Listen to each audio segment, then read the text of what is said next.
The point is that you've noticed now. Great. Now spend another, 10-minute meditations just observing that your mind's noisy. Then the next step is to focus on your breath. Then, do you know what? It's compound, it's slow, it's simple. Welcome to the Get Invested podcast, where we share conversations I've enjoyed with experts from all walks of life to uncover their secret know-how on where they invest their time, their skills and their money, and the benefits this has created.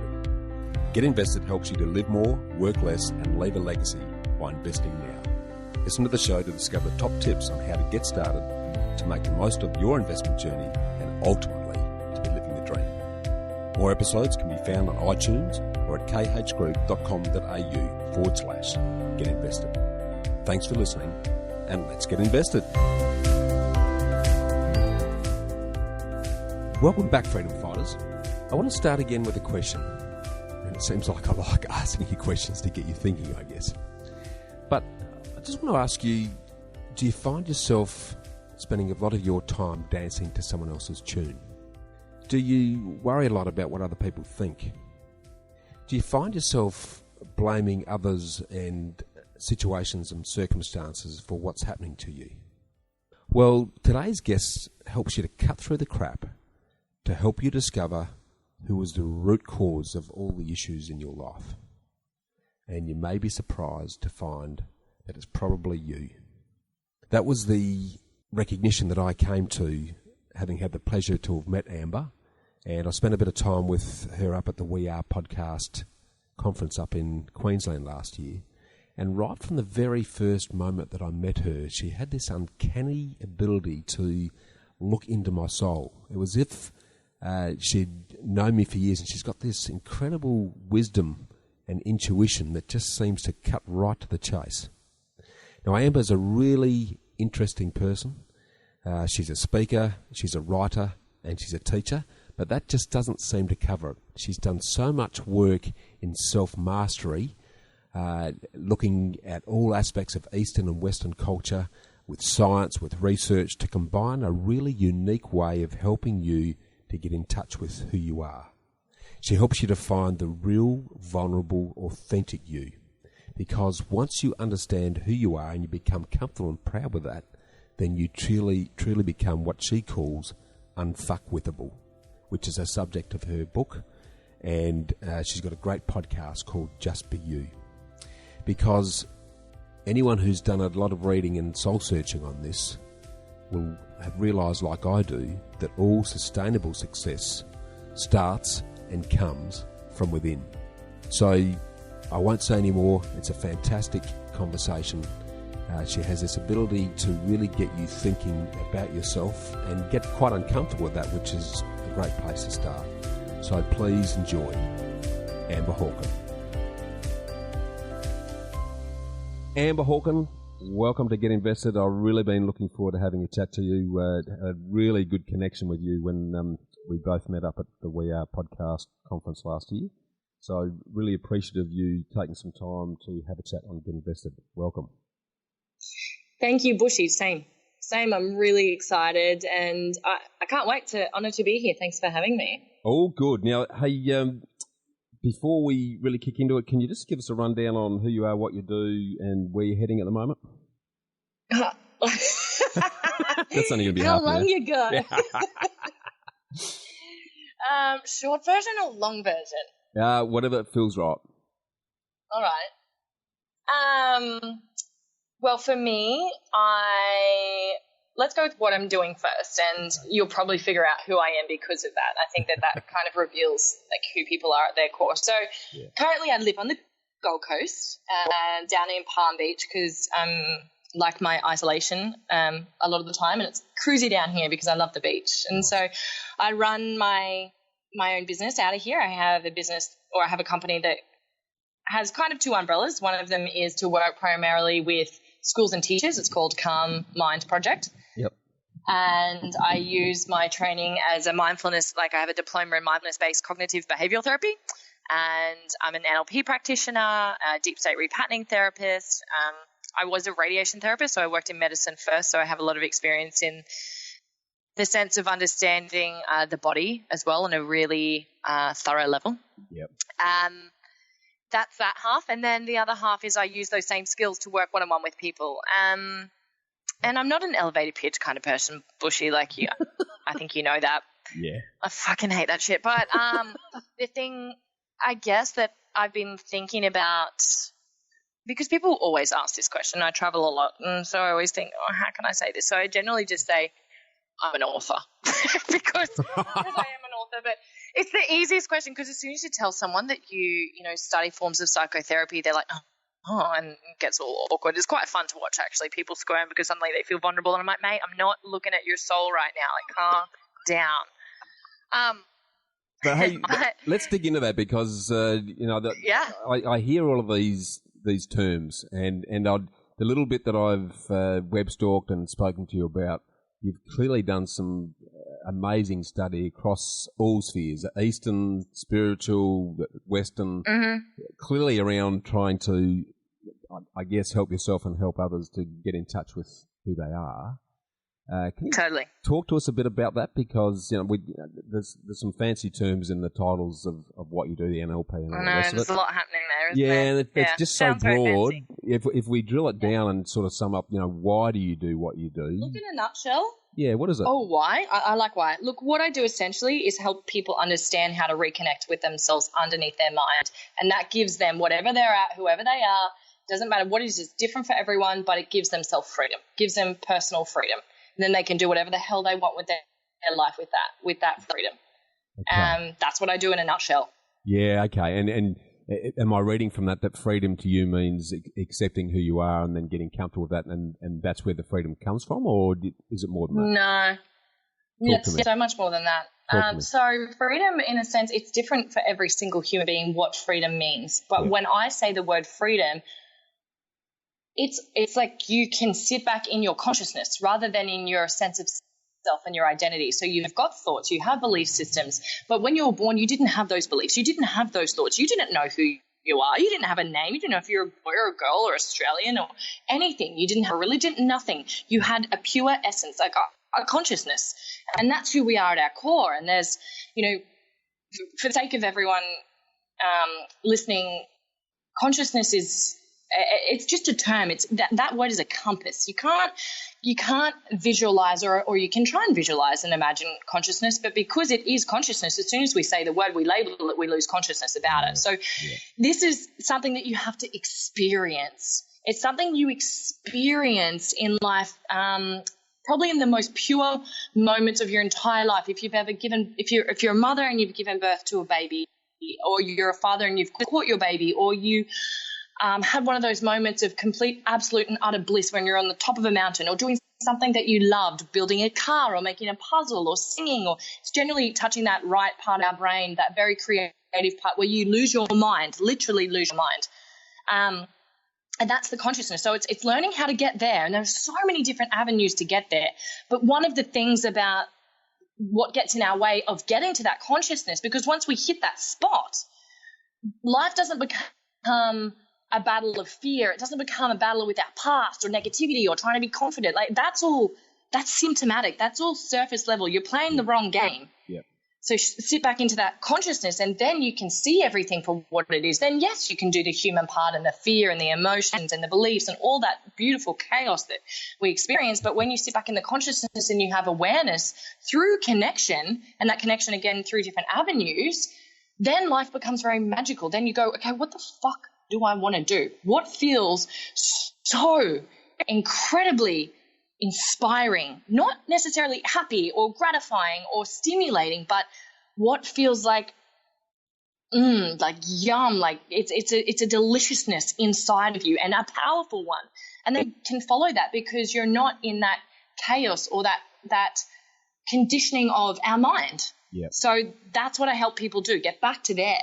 And sometimes we have to go through our pain, though. We have to work through our trauma, or we have to work through belief systems and negativity to get to that space, because there's different levels of consciousness, essentially. Right? We have to go from base, which is the fear, right down the bottom, and then into sensuality, and then into power, then into heart, then into communication, then into seeing, then into self-connection. And so you have to go through this space, and that's life. That's the beauty of it. And sometimes that self-acceptance is the thing when you spoke about, so it's really connecting with yourself, accepting who you are. That self-acceptance is an enormous step because of the consciousness of our world right now. And that's why that's authenticity is such a big thing. It's not necessarily the thing, it's just where we're at right now. And so that's why it's, this vulnerability, everything's moving that direction because our universe is at that consciousness. And so that's what we're facing. That's why it's so big. Yeah, absolutely. Is your question? Yeah, no, I love it. No, I love it. And that's triggered 1,000 other questions that will flow from that. Great. So authenticity is probably just a doorway in a sense in the context of moving down that pathway that you've just described so well. And that pathway that you mentioned in terms of those various levels, is that a framework that you've put together, or because I hadn't actually heard it described so well in that format before? So I, as you said, like I've studied Eastern, Western, spiritual philosophy, medicine, different forms of very clinical types of human behavior and psychology, and that is what I just said to you. You're going from go to fear to sensuality to power to love to communication to seeing to self-connection. Anyone who has studied the energetic vortices or the vortexes, which are known in Eastern and Western world as chakras. So that's the energy systems, right, in the center of our body.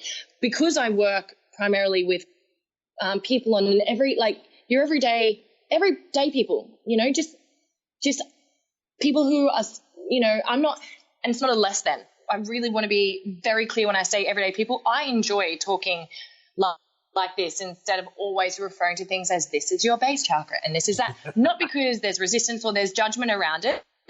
It's just because I find when we take the pressure or the edification or this glorification off one thing, then we release those attachments or resistance to it. So I talk about it in sense of a cognition or in sense of almost like a belief system to help us go from there, because our energies and our beliefs work with each other. Yes. You can change your energy. You can shift your energies. You work with energy healers. You work with doctors who work with energy healers over in Germany. They're really accelerated in that area.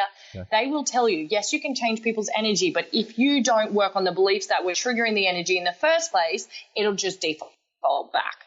So I really believe strongly in cognition is really important to understand your mind, to be able to manage your mind. That's why self-connection is important. And that's why I communicate, I guess, those levels of consciousness or that energy shift or that rising consciousness so basically. I just like to put it in basic terms so that we can consume it and go, right, I get it, rather than thinking, what's happening in my solar plexus? It's like, well, what the fuck does that mean to most people?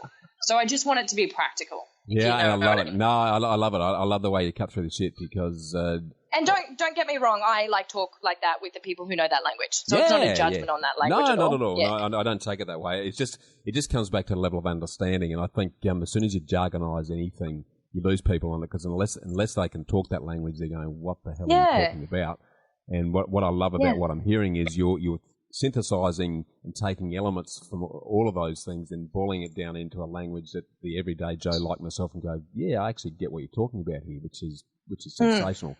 So let's take an ordinary Joe like me and a typical Aussie bloke who spends 99% of the time in my head and very little time in my heart, and the old monkey brain thinks way too much. How do you help someone like me actually smash through that to get to that state of connectiveness? And totally. Yeah, can you give me some practical tips that myself and other listeners might take away from that? Absolutely. Yeah. So there's two ways that I'm just popped into my mind. Firstly, it's kind of like, let's go straight for the jugular of self-connection. But I kind of want to talk about that second. I have a question for you just to help listeners, because they can ask themselves this question in their own mind. In your head, what's the biggest, deepest fear battle going on? Like not necessarily the personalized one, but at its core, what's the biggest battle that you often go on about in your head? It's probably two. Fear of death would be one. And probably fear of success is the other, actually. Yeah. I reckon those would be the two big ones. So both of them are fear, and the fear of success would be because then if you get too successful, then there's pain associated with that, e.g. that pain at its core would be, and then I am not good enough, and that's painful, and I don't want that. Yeah, the people they'll actually realise that I'm a imposter. Yeah, exactly. Imposter syndrome. So at its core, I'm not good enough. I'm not safe in this world to be successful. And the second one, the first one you said death, which is perfect because you said death, perfect for my example. Safety. So our base, the very first one, that root base understanding, it is our very first thing to create a very, very great connection with ourselves on a healthy level that is sustainable, that creates resilience, is to deal with our foundations. So that first chakra is fear. Am I safe? Am I safe in this world? Am I enough? Yeah. So as I said before, we can lean back and observe that consciousness level as something separate to ourselves and as a story. That's one way. But some people that's quite difficult to do. That it's harder. That's a long-term practice with mindfulness and meditation.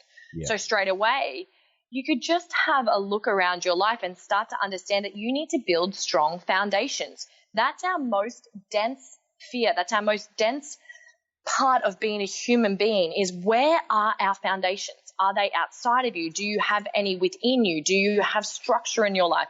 Are you healthy in your body? Where is your home? What does that mean to you? Having a look at building firm foundations in your life, because on that level, because it's that density, it's the form of manifestation in this world. Yeah. When you have that will relax those fears of that mind as well. So it's the chicken or it goes back and forth, if that makes sense. Yeah, it does, totally. So to take my example then, what would help to establish what those foundations are? All of those things that totally, exactly. I'd have to ask a bunch of different questions about what you value in your life, because what foundation and safety means to everyone is so different. Yes. And also I would always recommend not basing your safety and foundation on your business or money outside of you, because they are always secondary. They come from your ability to build foundations within you. So you have to work on the in first, and then you can create money on the out. So it's understanding what that is. But honestly, foundations, the biggest thing that I've is think about it really simply. What's your very first foundation for your every single day? Do you wake up, check your phone straight away? Do you go straight to coffee? Do you allow your mind to feed negativity, complaint, I hate my job? What are you doing? Every single, what's your foundations of life? Yeah.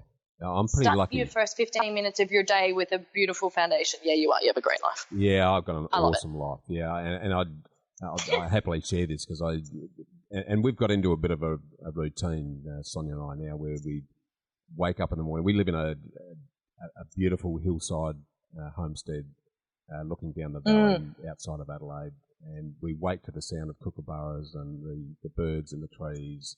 We look out the full height glass. We look out the window, and there's foxes running across, the kangaroos, the sheep in the paddock. Oh, nice. The dogs come. We've got 4 Samoyed dogs that have got permanent smiles. That we have smile time and cuddle time first thing in the morning. And as we wake up, we do a gratitude exercise, one in our heads, just giving thanks for everything we're doing, and then we actually verbalise to each other what the day is going to be like. So yes, if we've got really challenging things happening that day, we talk about them and how well it's gone and how good it is. So it's sort of pre-positioning that side of it, which is really awesome. And then once we've done that, we head off to the gym. And I, being the bloke, I sort of burn off the aggression so that I'm calm in my head. Come home, have a really leisurely breakfast because I love breakfast. Really leisurely breakfast. Oh, yes. And then I jump on the piano for 20 minutes to half an hour before I actually get into work. And we talk about those things that take me to joy, and I feel really alive. There's nothing better than sitting on the piano. I can't think about anything else. I'm totally focused on that. The whole vibrational energy that I get from playing the piano is just something else. And I get off the piano with a massive smile on my face, and it's like, okay, let's go. Let's get into this. So, but that's taken a long time. I love it. Long time to get to that point, by the way. And that's just by trial and error, I think. But the thing that I do struggle with, and I'm pretty keen to talk to you about this, Amber, because you can probably point me in the right direction. That monkey mind that I talk about. I try to do meditation, but I'm just not so far not that effective at it because the brain just keeps on kicking in. And Totally. I've done the whole focus on your breathing, move around the body and relax the body and all that stuff. And I'm a sort of babe in the woods and all this sort of gear. But how do you help people to sort of break through and get into that state of non-thinking or just being still? You're afraid to trust your heart. There you go. That's that old heart thing. You are like, oh, I can't go there. I need my head for this. I need my head for everything. And so you believe every thought it has. Yeah.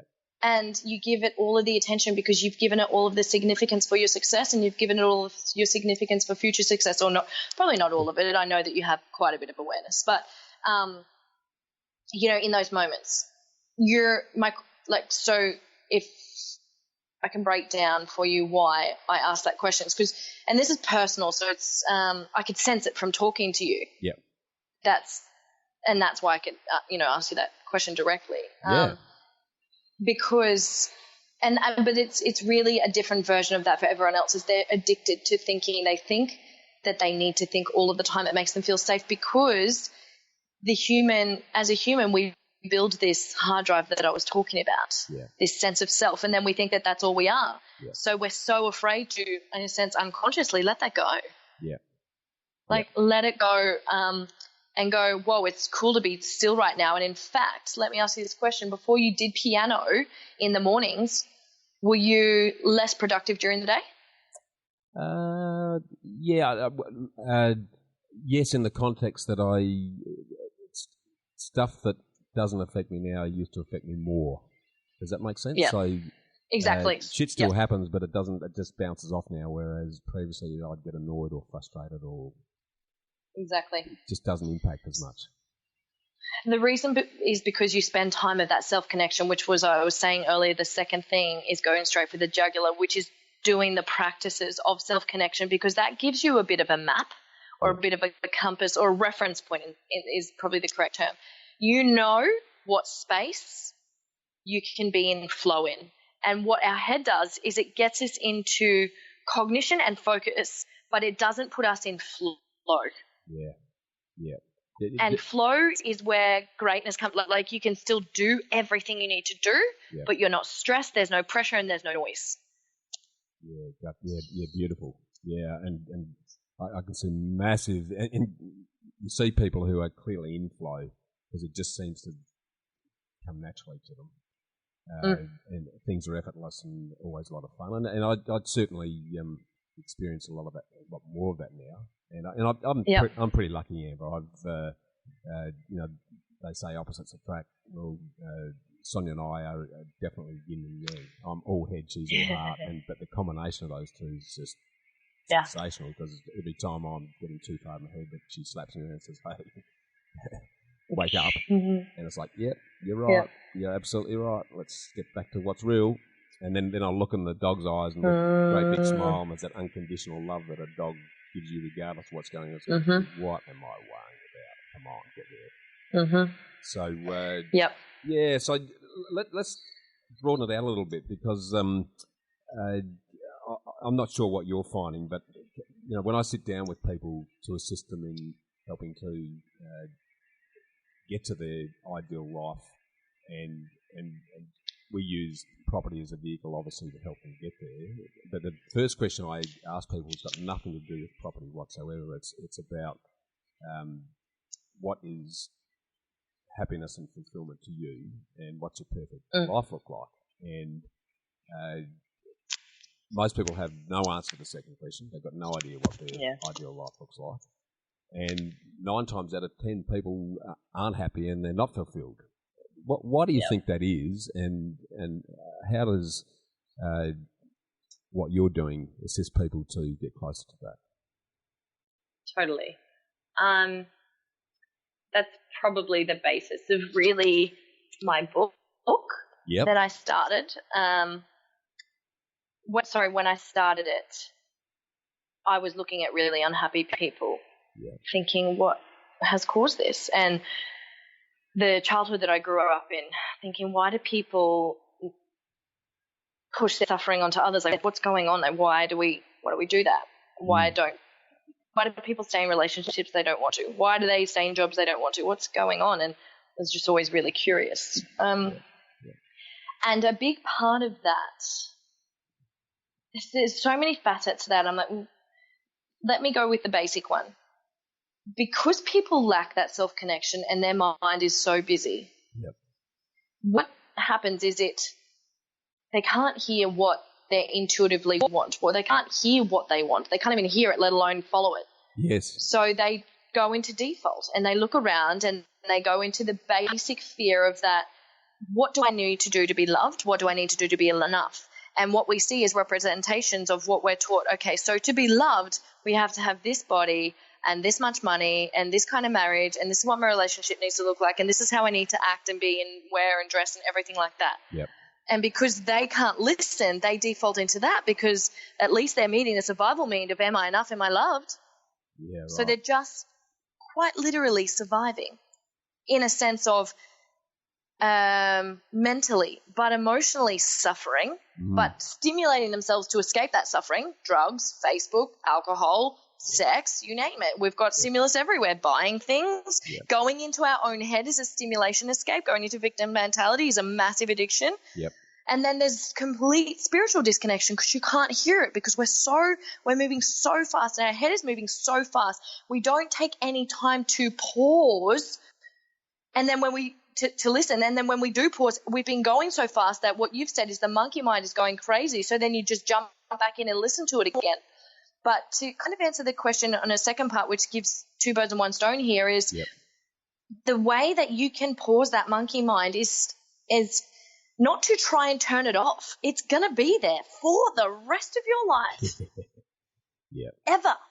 So the answer is A, don't fight it, but B, spend more time pausing and simply, like so simply, connecting to your body and breath. Because when you focus on your breath, even for 3 seconds, it will take you out of head into body, into heart, into feeling, which then you can connect with and go, what's really happening here?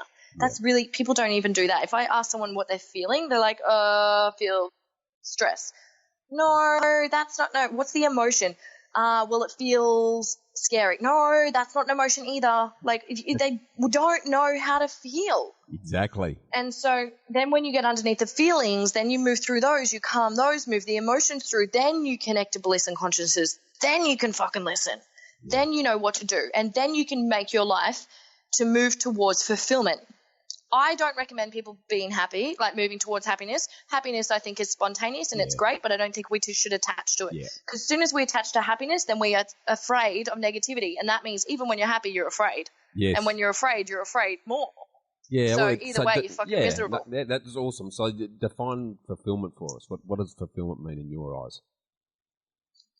That you feel, even if there's chaos around you, I'd like to describe it if that's okay. Even if there's chaos or all of these things in your mind are saying this is negative or this is bad, that you have a deep sense of peace, love, and contentment inside of you. Still there, always, unwavering. Yeah, okay. And that comes from those foundations that you spoke about. So if we're really in tune with what's right with us, then nothing can affect us, and we're in a state of fulfillment.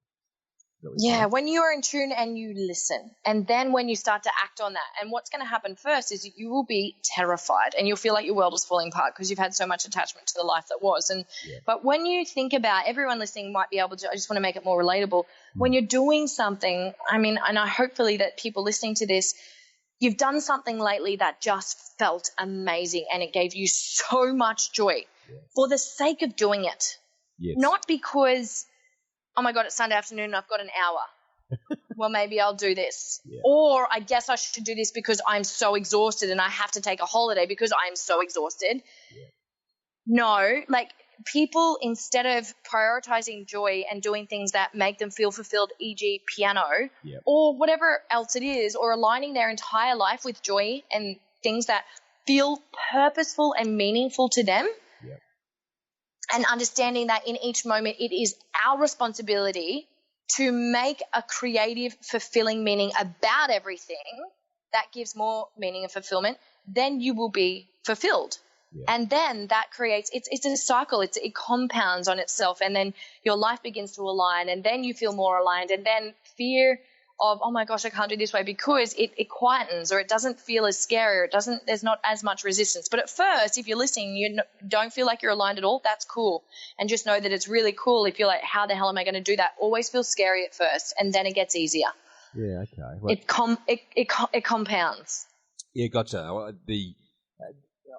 do a fair bit of reading and love doing it. And Simon Sinek talks about fulfillment. You get your greatest fulfillment by selfishly helping and giving to others without ever expecting anything in return, and the sense of well-being that contribution. Doing that, does that sort of fit in as part of what you're talking about there, Emma? It is, but I do believe it's secondary. Okay. So our primary purpose, I believe, and I have found, and I know from working with people, if you try and go from the outside and you're always, take Simon's example and many other people like with DiMartini, so many people talk about it. It's, because we all understand when once we've done something like that, it makes us feel fulfilled. We're like, shit, this is what we've got to do. Yeah. But if you think about it, if you're only doing that, if you're only feeling fulfilled when you're contributing, what about when you just come home and you're not contributing? True. What about that? Okay, so then do you just feel fulfilled when you're doing your career, even though you don't want to call it a job because it doesn't feel like a job, because I'm doing what I love. Okay, cool. So however many days you want to do that now, is that when you're fulfilled? Well, what about when you're not doing that? Yeah. So I think that purpose or that action is secondary, and it's organic when we have self-connection and then we follow it. And that is always our primary purpose. And then once we understand who we are and our own kind of consciousness flavor within ourselves, you can see it within kids. We've all got this sense of this uniqueness about every single one of us, this beingness. When we connect with that and fully express it, and we figure out what it is that lights up our individual self, and we follow that and we embody that, walking to the bathroom, making your bed, doing the groceries, doing your taxes. And it's harder to do it when you do shit like that, but unless you are an accountant and you froth off that, like my accountant does, then go for gold. But, you start to embody that in all you do, and then suddenly you realize, wow, this career or this job kind of fits in with this. And then you start living that life, and then your career becomes that. But you must embody it, and then find a career or make one up that aligns with that unique expression of who you are, because who you are is your purpose, and then the outside shit is secondary. Yeah, love it. It fits beautifully in with the work that we do with clients in terms of starting to live by design, and if the design is all about getting you closer to being in that state and that place all the time, and then that becomes both the magnet and the compass in terms of the magnet to keep you attracted and drawn towards that, and then it also provides a compass, because if something comes across that you're making a choice on, is that taking you closer there or further away, then suddenly you've got something that's going to be sustainable and something you're more likely to be sticking to. So yeah, I love that. I love that actually. That's brilliant. And getting down to that core level is something that I think very few people do, and there's probably 1,000 reasons for it, but we live in such a fast-paced, instant iPhone everything world now that exercising the old patience, persistence, and discipline muscles to do the work, I think is challenging, because we live in Australia in particular, I feel we live in a world of no limits. So everything's at our fingertips, and as much of it as we want. So, you talk beautifully in your book about the 7 Fs and the addictions. But what I find is, because we've got limitless access to everything, deep down, most of us have addictive leanings. And, my biggest addiction right now is bloody coffee. I mean, I can give anything away. But you try and I've tried to give bloody coffee away, which you'd think would be pretty damn simple. My God. Yeah, I've tried a few times, and I love the smell, and I love what I feel like when I'm drinking coffee, and it's that old escapism thing again. But why can't you slow down, Bushy? What's wrong with that? Yeah, that's right. That's why? Exactly right. Why are you afraid of slowing down? Yeah, well, because if you slow down, you actually have to think and having to think, I think at times for a lot of people is a pretty bloody scary concept because it's like, well, you holy just shit. hear your mind. You hear it. And because people don't understand that fear is going to be there and that thoughts are thoughts, they're not real. They're just a cloud floating through the sky. But most people, every thought that goes through their head, they grab onto, especially the negative ones, because it makes them feel a sense of identity and power. And so they're like, oh, I can't meditate because when I slow down, my gosh, my mind won't stop. Yeah, it's not going to stop. And it's always been that fast and noisy. You're just being so busy to avoid that you didn't realize it was always like that. Yep. The point is that you've noticed now. Great. Now spend another, 10-minute meditations just observing that your mind's noisy. Then the next step is focus on your breath. Then, do you know what? It's compound, it's slow, it's simple. You're not meant to stop it. You're meant to notice it so that you can not listen to it anymore. Yeah. I love that. I love that. And I just think we've got so many volume switches now because we've got access to everything. Then, and perhaps just share with the listeners those 7 Fs because I think if in listening to it, we'll go, yeah, actually, that's me. Yeah, I'm part of that. Can you quickly share that with us? Yeah, let me. Yep. So you've got facade. So the false identity, sense of self is the first. So these are, for those listening, context, I wrote a book called The Unfuckwithable Life, and it's about using or getting comfortable embracing connection and vulnerability for a life of inspiration and freedom, right? That's the title and the intro. And I explain how most of us are we're addicts. We give into the urge of wanting to be stimulated straight away. And it goes far deeper. I really trace a lot of it back to suppressed emotions or not feeling and not slowing down. And so therefore we feel uncomfortable, and we can take that back to childhood. Everyone has something in childhood they haven't worked through. Trust me, every human being. And even if it's no trauma, then by omission they have trauma because they had a perfect life and now they have these expectations of themselves. Trust me, everyone has a trauma by perception. So then fast forward 20 years later, our defensive mechanism is that kids to not feel pain, emotional pain, or not be rejected or not feel rejected or whatever it was that was going on, then we have a defensive mechanism that becomes destructive. So our survival mechanisms as children turn into our destructions as adults. Yep. And then so that will probably, based on environment and influence, your choice of the 7 Fs, which are what I have just put into a nice little list of things that we often use to escape. They become addictions, and addiction is a strong word, but addiction means that we can't go without with feeling okay. And therefore, your coffee addiction, you can't experience the same state of freedom and bliss without the thing, whether that's validation, right? So these are the 7 Fs. So the first one is identity. So false identity, false identity, which is our sense of self. As I said, we get this hard drive, builds up, this is me, this is who I am. And basically that sense of self is built on the conditioning of when we were younger to go, right, who do I need to be enough? Who do I need to be loved? And we build these belief systems about the world, about us, about money. Money is evil, or money is great, or money is freedom, or money is for greedy people and thieves, or love is scary, or relationships are hard, or physical contact is yuck, or emotions are weak, all of these different things. And then so we go towards the pleasure of those things. So, all right, if emotions are weak, then I shut down emotions. That's going to keep me away from pain, right? If money is evil, and we might not necessarily think that, but mum and dad thought about it all the time, therefore money must cause pain, right? So subconsciously I will avoid that, all right, And so all of these belief systems build up and up and up and up, and this becomes our sense of identity. Same with religion. It's an ego, essentially. An ego is the concept of us identifying with our belief systems. That can be I'm a boy, I'm a girl, any I am and thoughts that go through our mind. We are so addicted to that because we're so disconnected from our, if you want to call it soul or awareness or divinity or consciousness.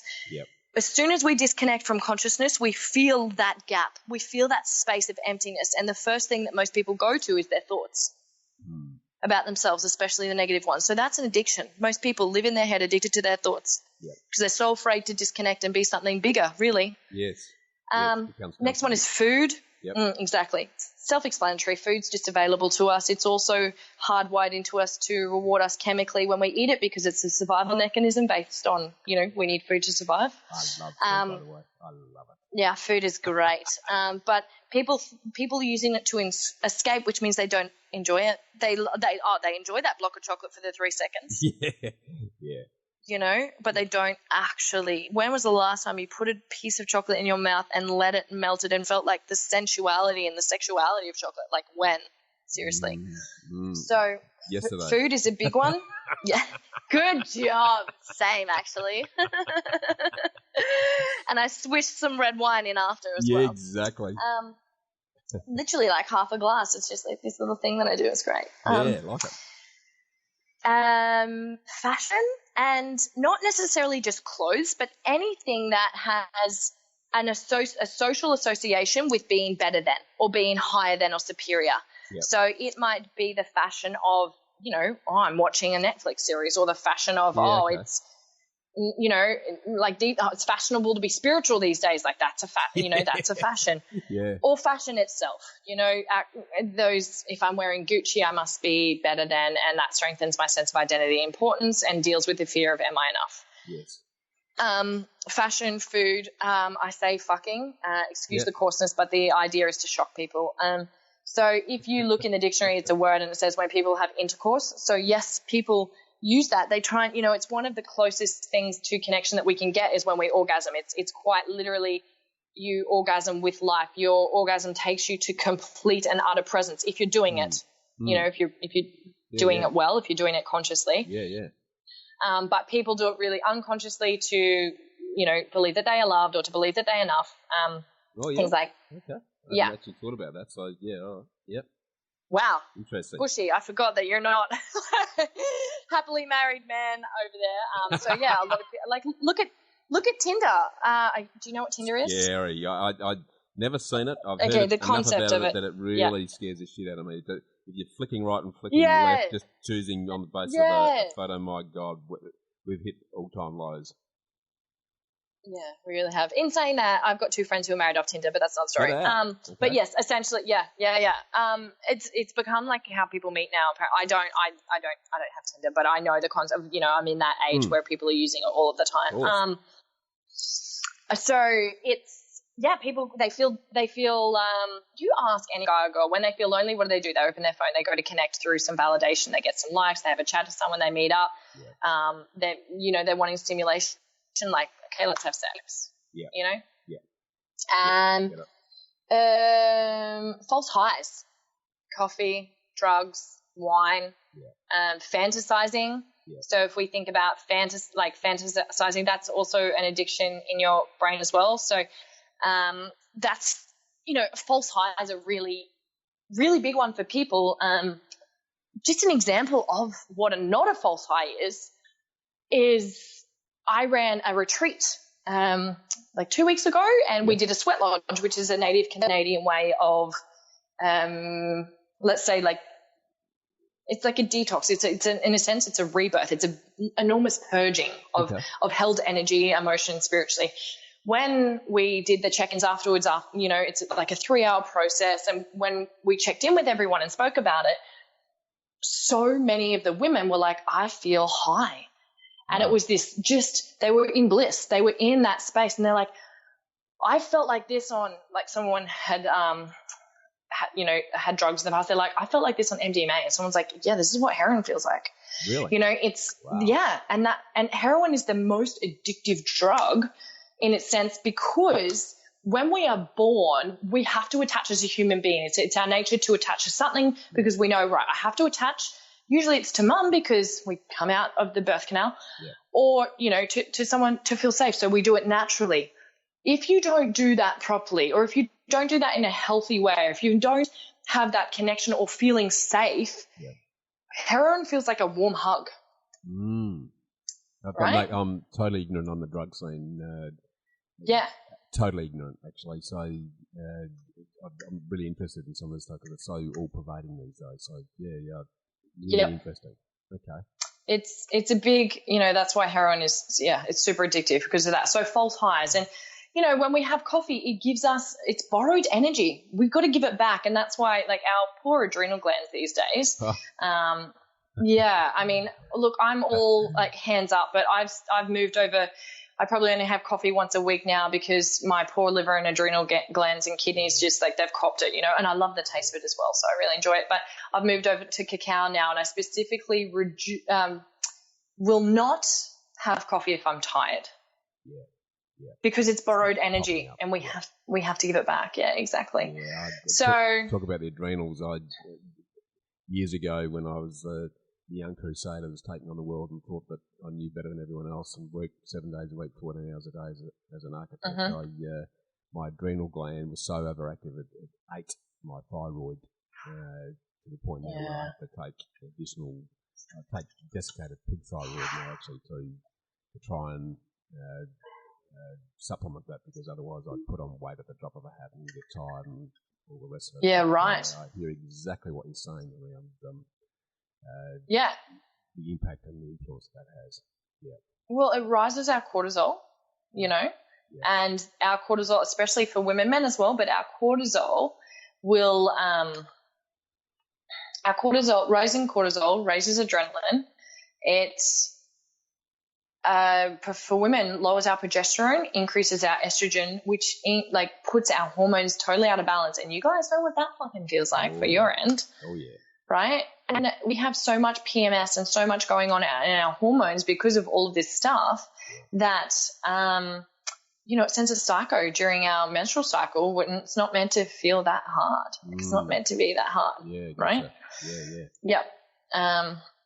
Interesting.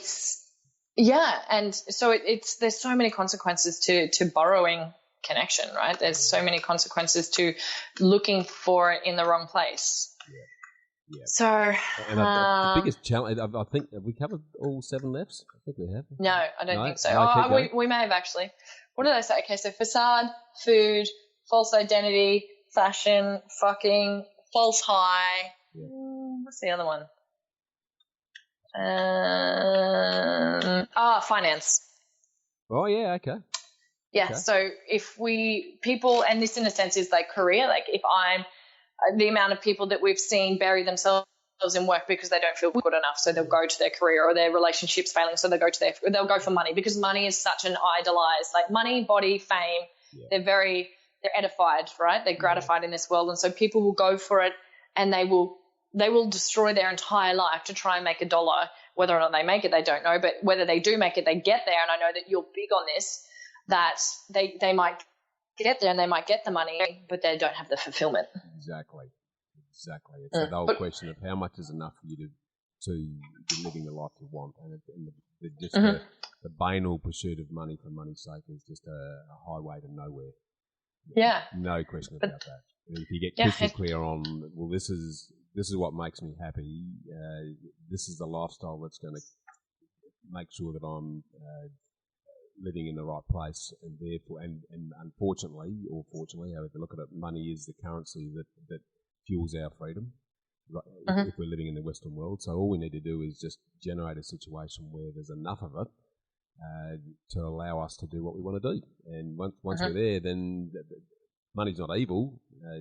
It's neither good nor bad, actually. It's just an enabler from where I sit. And totally. Part of the exercise for me is to help people to understand that all we're looking to do is create a situation where you can live your life the way you want to live it, how you want to live it, with enough income oxygen for money to sustain that without you having to work 90 hours a week to do it. So yeah, I agree with you that the whole money thing can be a panacea, and I've been there. I mean, back in my early days when I thought I knew it all, and I was chasing fame and fortune and the finance part of it. It was a real panacea, because you get there, you get to where you thought you were going to be, and say, oh shit, I don't feel any better for this at all. In fact, I've got more headaches, more stress, and more to worry about now. So yeah, interesting. Hey, now I want to pivot a little bit and drill into some of the stuff you've been talking about in relation to your personal journey. So if we go back to your childhood, what was the childhood trauma that impacted you to the level where it started you on this journey? Because I can see a gradual journey with what you're doing from doing the radiotherapy to then drilling deeper. Can you talk us through what triggered it for you? Yeah, sure. So obviously I've explored this a lot. I'll trial something, I'll discover something, and then I end up wanting to study that so I can teach it. So I always do groundwork in myself first, just out of curiosity, really, and then it ended up turning into, careers and stuff. So I mentioned earlier that when we need to attach as a human being for safety. We want to find something to attach to. It's our survival mechanism. Yeah. Now, the first couple of questions that I really ask people when I first talk to them is, did you feel safe in the world? Did you feel loved? And what was it to be enough? And so if I ask myself that question was, did I feel safe? Well, my mum was consuming alcohol and drugs while I was in the womb. Wow. And I have never felt a really, really strong connection to my mother ever. Okay. She passed away 18 months ago, and I feel more connected to her now than ever. Really? Yeah. And so I explored this a lot. Well, because I explored this a lot, and I believe I shut down in the womb. Like, I got to protect myself, so I put all these walls up here because it was too painful. She was emotionally just tumultuous. Like, it was horrible for her. She had many miscarriages. She didn't want me. She tried to get me aborted, overdose, punch her stomach. Yeah, it was pretty intense, right? Wow. And she just must have been in so much pain. And I think that, as in human beings, especially when we're younger, and I feel I just shut off then.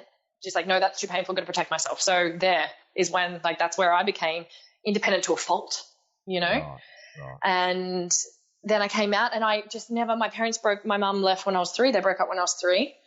And I loved my dad, but I was always just like a bit of a lone wolf, a lone soldier, like didn't really feel sad that I didn't have anyone. Like, I remember thinking moments at school, my friends' mums would like get them presents, and I'd think, I wish I got that. But it wasn't like, I wish I had a mum to do that. It's just, I never really felt that. And I think this time, like, I truly believe that we have our souls come in at different, like, consciousness levels, and we evolve as a soul and we keep going through. That's my belief system anyway. But I feel that perhaps I've always had a really big light of joy inside me, kind of no matter what's going down. Right. Don't get me wrong. I have bad days. I get sad. I get upset. I've been broken. I felt like I didn't, when mum died, I also broke out of a relationship within 2 weeks' time because I realized, those moments make you realize, well, do I want to be with this person for the rest of my life? I decided no. Wow. Then I shut the company down. We owned together, and that was all within like a month. Wow, that's a massive month. Right, and that was really dark. So yes, while I'm just saying I have joy in me, I still experience deep pain, and I'm not one of those like, I'm happy all the time people. I'm actually quite like neutral a lot. Yeah. And so that started. Then I got a stepmom 5, 6, 7. Yeah. And my dad is a very soft, gentle, like very strong, very physically strong, very grounded, but in his nature, gentle, kind, humorous, lighthearted, showed love, showed emotion. It was always like probably, expressed more of his feminine than anything. And so I had like feminine, but he was strong, but he wasn't tough. He wasn't like, don't show emotion. He was always like, you can do whatever you want in your life. I believe in you. You're amazing. That's all I ever heard from my dad. Your potential is limitless. Yeah. It was almost like a recognition of that, because I was always like, like it was really odd, and not in a sense of entitlement. I was just like, oh yeah, I believe you. Like, it was just this kind of understanding. So yeah. And then at 14, I moved out of home. Sorry, jumping in. Sorry? Did that become its own, in constantly being told you can do whatever you get? Did that become its own, what's the word here? I'm trying to wrap into self-fulfilling prophecy? Well, self-fulfilling or become pressure in terms of having to live up to that expectation. Oh, no way. There was zero pressure. No pressure from home whatsoever, ever, nothing. Like no pressure. I was always like, if anything, my dad's like, can't like slow down. Right. We've talked about it lots. I talked about it a lot when I wrote my bio, and Dad said the moment I was born, I opened my eyes, looked around the room, and he said, you just looked at me. Not like a newborn baby. It's like you were there and you're like, I'm here. And he said, love it.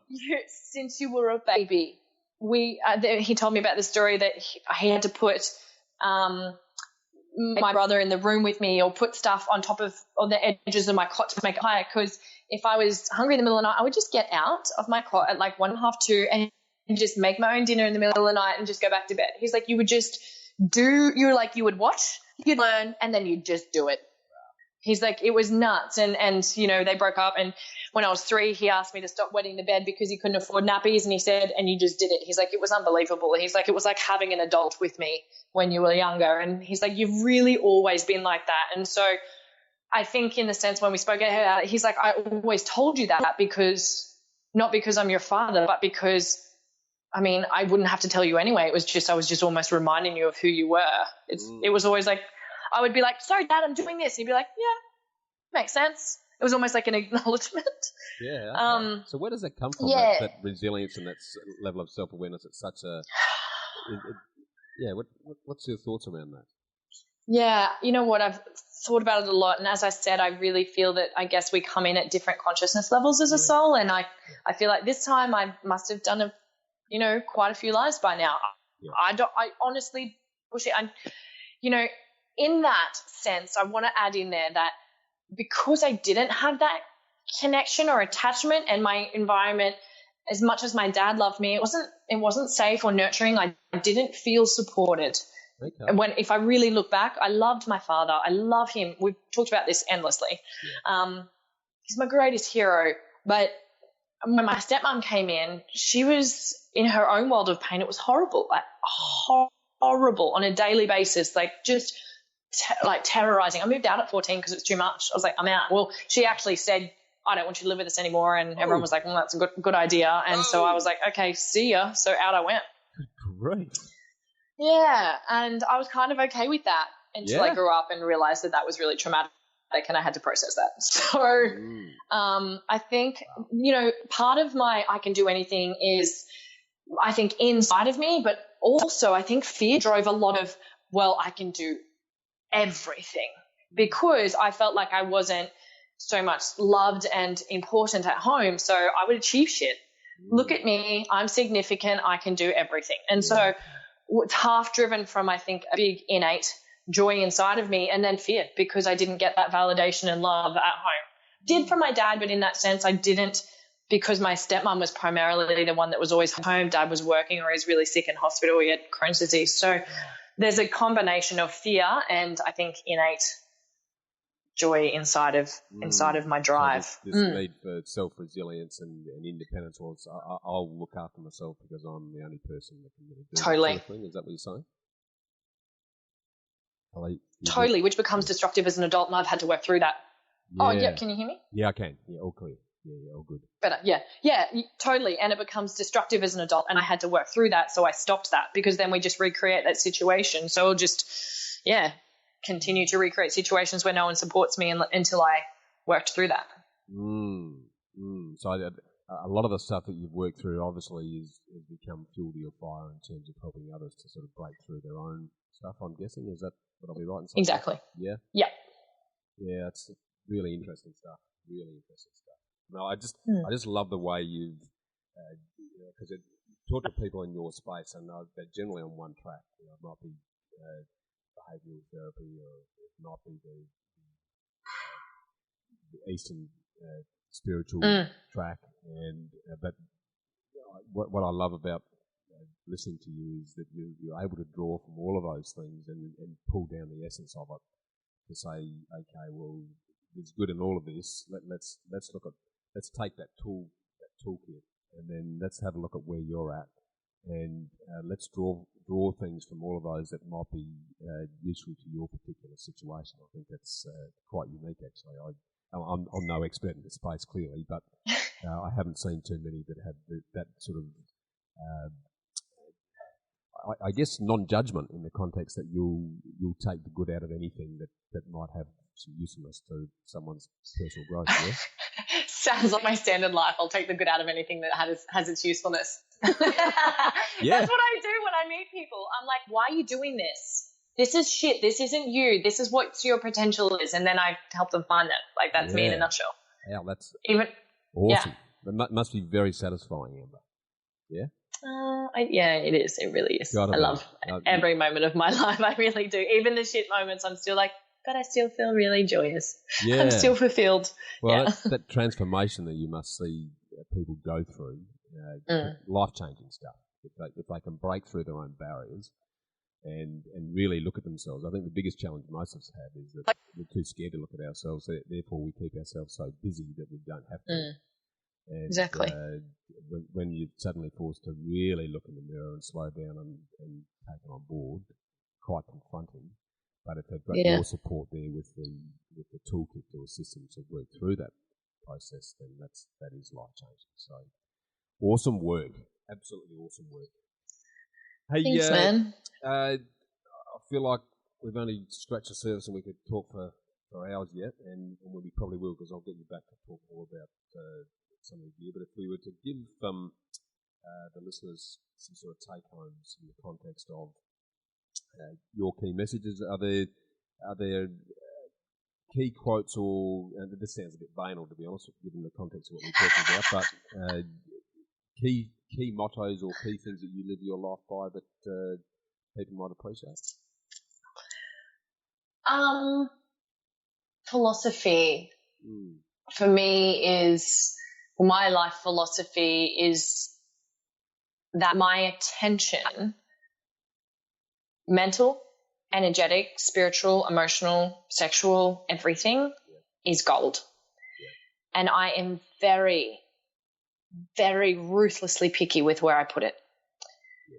Yeah. My routine of my focus of my mind in the mornings and evenings of my day are non-negotiable. And I believe, I truly know, I feel and understand that has been everything, but it took me a really long time to get there, to value that, because I didn't understand my own potential if I did do that. Yeah.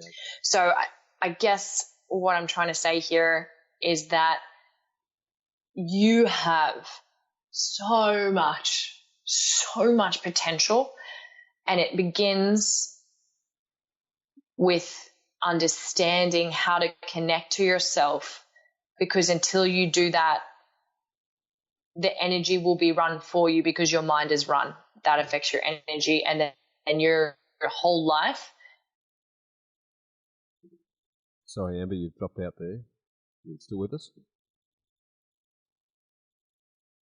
Hi, Amber. Hello? Yeah, now back again. Back in. But you might just need to repeat that for us if you could. Yeah, sure. So the most important thing is that your potential is limitless, but the reason it may not feel like that is because you haven't learnt to connect with yourself and direct your energy and your mind and your emotions and your decisions. Once you can connect with yourself, that's step one, 100%. And that could be simply putting an alarm on your phone that says pause 10 times a day. You pause, you take a breath, and you realize, where was my mind right then? Was it in victim? Was it thinking about the negatives? Was it whinging about something? Was it complaining? You are purchasing your life with your attention, where you are investing your mind, your emotions, and then externally your money, your relationships, everything. Every tiny micro decision of where your attention and your energy goes is what you get back. And you have to understand that, not just responsibility, but that power. Like, that is a good thing, not scary. It's good. Yes. When you get that and when you own that responsibility, then you own your magic. Then you can do whatever the fuck you want. Yeah, absolutely. Beautifully said. Absolutely beautifully said. 100% on board. And for those of you who want to dig a little bit deeper, I'd really recommend you grab a copy of Amber's book, The Unpracticable Life. I'm only probably 30% of the way through, loving every bit of it. It really is forcing me to have a bloody good look at myself, and that is a scary concept. And I haven't got into the doing the work yet, but I'm really looking forward to doing so. Are there other similar related reading material that you suggest people dig into if they really want to sort of really optimise the life opportunity that we have that you're talking about, Amber? Yeah, sure. Things that aren't mine, one thing I recommend, beyond anything, the things that I teach kids to become resilient is to be able to understand their thoughts and feel their emotions. So if you can begin to do things by prioritizing, I want to give you advice like in life in general, prioritize joy, because that will then bring you more success. Trust me, just do it. Secondary, an app that's really simple. The way that you'll be able to prioritize joy is to be able to still your mind, to be able to trust your heart more, to realize that when you prioritize joy, you go into flow and become more successful, is meditation. That's the bottom line, guys. There's a really cool, simple app. And this is the one I found years ago. I don't even know these guys. There's no affiliation or association, nothing. I just like it because it's a really down to earth Aussie bloke who made it and is super simple. One Giant Mind. It's my favorite meditation app. It's like 10, 15 minutes. It's really easy. Teaches you how to meditate. It's great. Giant Mind. Okay, I'm grabbing it. I use Calm at the moment, and it's good, but not. I'm still, the old brain keeps getting in the road, so I'm going to jump over that. Yeah, that's awesome. Yeah. It's my fave. And then just if you want to, I have it's a 45-minute audio. It's a free audio that I made because I found the biggest thing that people were saying is they were stressed, overwhelmed, their mind wouldn't slow down. And so I just recorded an audio to fix those 3 problems in 45 minutes to help you get back to center. It's called Calm, Clear, and Confident, and it's just amberhawken.com. It's on the homepage. It's a free opt-in. It's just really simple. It's an audio. You can listen to it, in the mornings when you're driving to work. It'll just get you centered. It'll teach you how to feel your emotions as well, which is, I know it's scary, but necessary. Especially for blokes like us. Yeah, great. And if people want to really do the work and need you as a guide to assist them on that journey, how can they work closely with you and how do they contact you to make that happen? amberhawken.com. Go and explore there. If you go to the mentoring or work with me page, or if you want me, because I do corporate events, I'm a speaker, I speak with the RAF, Australian Defence Force, and in schools, as I said, just send us a contact. My team will get onto it. There's an application process for me. I take my clients very, very seriously. My one-on-ones are very special to me, and it's a conversation that we have that's at least as long as an hour before we think about working together, because I want to get to know you and if I can help you. And then it's a chat and then we go from there. So it's all on my website. You can find amberhawken.com, explore that, look at that, send us an email to hello@amberhawken.com and we can go from there and sort out whether you want it in your business or your personal life, or you want to join my, program. My 2018 program's already booked out, but I'm already taking bookings for 2019, which is cool. So, yeah. Very cool. And just sort of projecting forward into the future, what are you investing in at the moment to add to what you're doing? Calm Mind Project. It's when I say it with my Australian accent, people think I say Carmine. So it's calm, like as in feeling calm, mind project. And that's, currently, so I'm doing, my next event is in central West Queensland in the country region, and there's 10 schools joining in. So that's about teachers and students and resilience, everything that we've spoken about, except obviously from year 1 up until year 12. But it's, it is applicable to corporate worlds as well. It can be molded into the corporate world. So if you're in that corporate space and you're thinking, my gosh, we need that there, then feel free to reach out, because I'm really open to that. It's just, I've just focused on the schools, this first one. So yeah, awesome. I love the fact that you're bringing that level of thinking and feeling into young and our future, really, because thank you. If we're getting the kids to start thinking that way, who will influence their parents to do the same, by the way. So I can see. Well, totally. Awesome. Hence, I'm doing what I did first, and then this now, because I'm like, well, I've got the parents covered, but what about the kids and our entire future? So it's a bit of a selfish decision, to be honest, Bushy. Yeah, but hey, selfish comes from selflessness. I 100% believe that. So love the work you're doing. Hey, as I say, I feel like we've only just scratched the surface, Amber. I love the work that you're doing, and I think I've been hunting in this space for a long time to find someone who really does help people to get to the essence of who they are and what they need to be doing so that they can do more of that and then build their life around it. There's very few people who bring that both breadth and depth of approach to what you're doing to assist them in that regard, and in a way that is relatable, down to earth, and cut straight to the chase. So, love your work. Looking forward to continuing to work with you and talk with you moving forward. Keep up the great work, and we'll talk again soon. Thank you so much, Bushy. It was an absolute honour. Thank you. Brilliant. Thanks, Anna. How good was that? I hope you enjoyed it. To get a summary of all the investment gold and to get a copy of the show notes, email me on hello@khgroup.com.au. That's hello@khgroup.com.au. Or check us out at www.khgroup.com.au/get-invested. And join me next week for another episode of the Get Invested podcast. Thanks for listening, and as always, dream as if you'll live forever and live as if you'll die tomorrow.